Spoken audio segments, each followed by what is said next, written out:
മഴ കനക്കുമ്പോഴേക്കും മട്ടന്നൂരിൽ പഴശ്ശി കനാലിന്റെ മൺതിട്ട ഇടിഞ്ഞു വീണു. മട്ടന്നൂർ മൃഗാശുപത്രിക്ക് സമീപം കല്ലൂർ റോഡിലാണ് സംഭവം. റോഡരികിലെ കനാലിന്റെ മൺതിട്ട കനാലിലേക്ക് പതിക്കുകയായിരുന്നു. എല്ലാ മഴക്കാലത്തും പഴശ്ശി പദ്ധതിക്ക് നാശനഷ്ടമുണ്ടാകുന്നത് പതിവാണ്.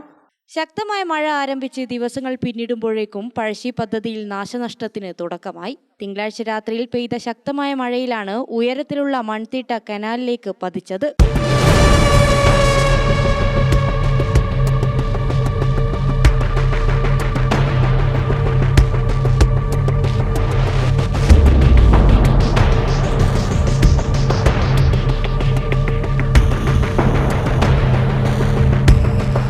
റോഡരികിലെ അത്രയേറെ ഉയർത്തിയുള്ള മൺതിട്ടയാണ് ഇടിഞ്ഞു താഴ്ന്നത്.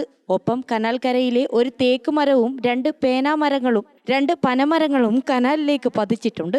ഒപ്പം മണ്ണ് നിറഞ്ഞ് കനാലിലെ ഒഴുക്കും തടസ്സപ്പെട്ടു. കഴിഞ്ഞ മഴയ്ക്ക് മുൻപെയാണ് ഇവിടെ ഉൾപ്പെട്ട കനാലിലെ ചെളി കോരിയത്. റോഡരികിലെ മൺതിട്ടയാണ് ഇടിഞ്ഞതെങ്കിലും കനാൽ റോഡിന് കേടുപാടുകളൊന്നും സംഭവിച്ചിട്ടില്ല. ഇപ്പോഴിടിഞ്ഞതിന്റെ എതിർവശത്ത് മുൻപ് മൺതിട്ടയും റോഡും ഇടിഞ്ഞത് അടുത്ത കാലത്താണ് പുനർനിർമ്മിച്ചത്. ഓരോ മഴക്കാലത്തും ഇത്തരത്തിൽ കനാലിന് കേടുപാടുകൾ സംഭവിച്ചു ഉണ്ടാകുന്നത് കോടികളുടെ നാശനഷ്ടമാണ്. ഇതുപോലെ കടപുഴകി വീഴാൻ പാകത്തിൽ നിരവധി വലിയ മരങ്ങളാണ് കനാലിന്റെ ഓരങ്ങളിലുള്ളത്. ഗ്രാമിക ന്യൂസ്, മട്ടന്നൂർ.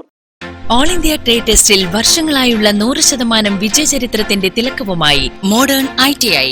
സാങ്കേതിക വിദ്യാഭ്യാസ രംഗത്ത് 4.5 പതിറ്റാണ്ട് പിന്നിട്ട പരിശീലന പാരമ്പര്യം. കണ്ണൂരിൽ ആദ്യമായി കേന്ദ്ര ഗവൺമെന്റ് NCVT സ്ഥിരാംഗീകാരം നേടിയ ഏക സ്ഥാപനം മോഡേൺ ITI. കേന്ദ്ര സംസ്ഥാന സർക്കാരുകൾ അംഗീകരിച്ച വിവിധ തൊഴിലധിഷ്ഠിത എഞ്ചിനീയറിംഗ് കോഴ്സുകൾ, KGCE ഈവനിംഗ് ബാച്ചുകൾ, 100% പ്ലേസ്മെന്റ് അസിസ്റ്റൻസ്, 50% ഫീസ് ഇളവോട് കൂടിയ സ്കോളർഷിപ്പുകൾ. അഡ്മിഷൻ ആരംഭിച്ചിരിക്കുന്നു. Modern ITI, opposite chamber hall, Caltex, Kannur.